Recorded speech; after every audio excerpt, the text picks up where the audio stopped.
فَأَصْبَحَتْ كَالصَّرِيمِ، تو وہ ایسے ہو گیا جیسے کٹی ہوئی فصل ہوتی ہے، اس طرح بالکل خاکستر ہو کر کے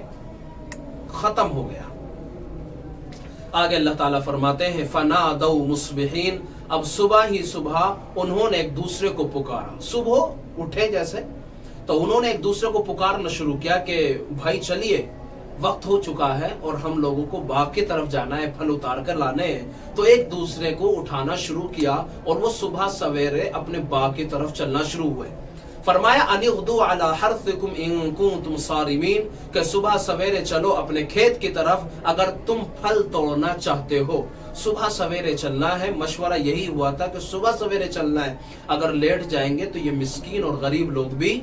بیدار ہو جائیں گے۔ فانطلقوا وهم يتخافتون، چنانچہ وہ چلے اور آپس میں چپ کے یہ باتیں کرتے جا رہے، اللہ يدخلنها اليوم علیکم مسکین، کہ دیکھو آج کوئی مسکین تمہارے پاس میں ہرگز داخل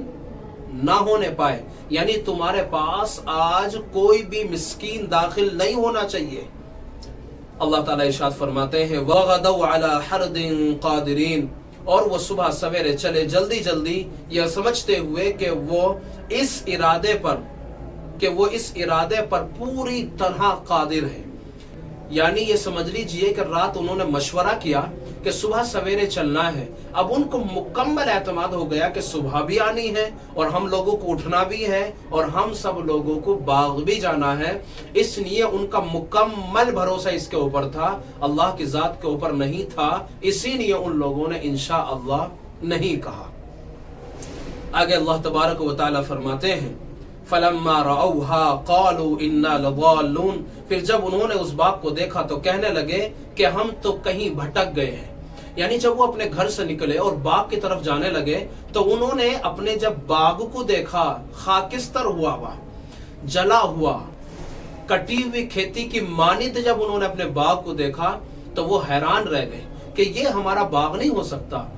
اور دوسرا یہ ہے کہ ہم تو راستہ بھٹک گئے ہیں، ہم تو غلط راستے پہ آ گئے، ہمارے تو یہ باغ کا راستہ نہیں ہے۔ لیکن آپس میں جب دیکھنا شروع کیا کہ فلاں صاحب کا کھیت ہمارے برابر میں تھا، فلاں صاحب کا کھیت ہمارے برابر میں تھا، چنانچہ کچھ نشانات سے اور علامات سے انہوں نے اپنے کھیت کو پہچانا، تو پھر جب انہوں نے کھیت کو پہچانا تو انہوں نے کہا نحن محرومون، نہیں باغ تو یہی ہے، نہیں باغ تو یہی ہے، بلکہ مسئلہ یہ ہے کہ ہم اپنے باغ سے محروم کر دیے گئے اور ہماری تو قسمت پھوٹ گئی۔ انہوں نے یہ بات بیان کی۔ قال اوسطهم الم اقل لكم لولا تسبحون، ان کے درمیان والے نے کہا میں تمہیں کہتا نہ تھا کہ تم اپنے رب کی تسبیح کیوں نہیں کرتے، میں نے تم لوگوں کو سمجھایا تھا کہ اس طرح مت کرو، غریبوں کا حق ہوتا ہے، مسکینوں کا حق ہوتا ہے ہمارے اوپر، یتیموں بیواؤں کا ہمارے اوپر حق ہوتا ہے، ہمیں اپنے مال میں سے دینا چاہیے، ان کو تھوڑا بہت ان کو نکالنا چاہیے۔ کیا میں نے تمہیں سمجھایا نہیں تھا؟ لیکن تم اس سے باز نہ آئے، بلکہ تم نے اپنا ہی طریقہ اختیار کیا۔ چنانچہ اب دیکھ لیجئے کیا صورتحال پیدا ہو گئی۔ تو جب ایسی صورتحال پیدا ہو گئی تو قالوا سبحان ربنا انا كنا ظالمین، انہوں نے کہا واقعی تم ٹھیک کہتے ہو، یعنی جو باقی بھائی تھے اس کے، باقی جو وارث تھے، انہوں نے کہا کہ تم نے صحیح کہا تھا، ہم کو یہ بات مان لینی چاہیے تھی، لیکن ہم نے تمہاری بات نہیں مانی، جس کے نتیجے میں یہ صورتحال پیدا ہو گئی۔ بالکل صحیح بات کہی تھی، ہمارا پروردگار پاک ہے اور بے شک ہم ہی ظالم تھے، اور رجوع ہونے کے بعد میں امید ہے کہ ہمارا پروردگار ہمیں اس سے بہترین بدلہ عطا کر دے۔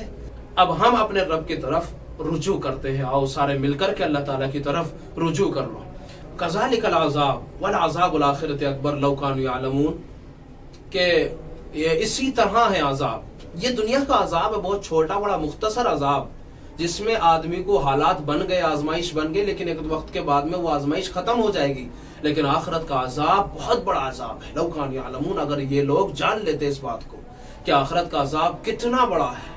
اللہ کا عذاب کتنا بڑا ہے۔ یہ تو دنیا کا ایک چھوٹا سا عذاب، چھوٹے سا عذاب کی ایک جھلکی ہے، بلکہ اللہ تبارک و تعالیٰ نے تو قرآن مجید میں یہ بات بھی بیان فرمائی ہے کہ الذی خلق الموت والحیات لیبلوکم ایکم احسن عملا، کہ اللہ تبارک و تعالیٰ نے موت کو اور زندگی کو جو پیدا فرمایا ہے اس کا مقصد ہی بیان فرمایا ہے کہ اس کا مقصد یہ ہے کہ تاکہ تم کو آزمائے کہ تم دنیا کے اندر سب سے بہترین عمل تم میں سے کون کر کے آتا ہے. تو اور زندگی کو جو اللہ نے پیدا کیا ہے اس کا مقصد یہ ہے کہ اپنے بندوں کو آزمائے، اور آزمائے اس لیے کہ کون تم میں سے بہترین اور اچھے عمل کر کے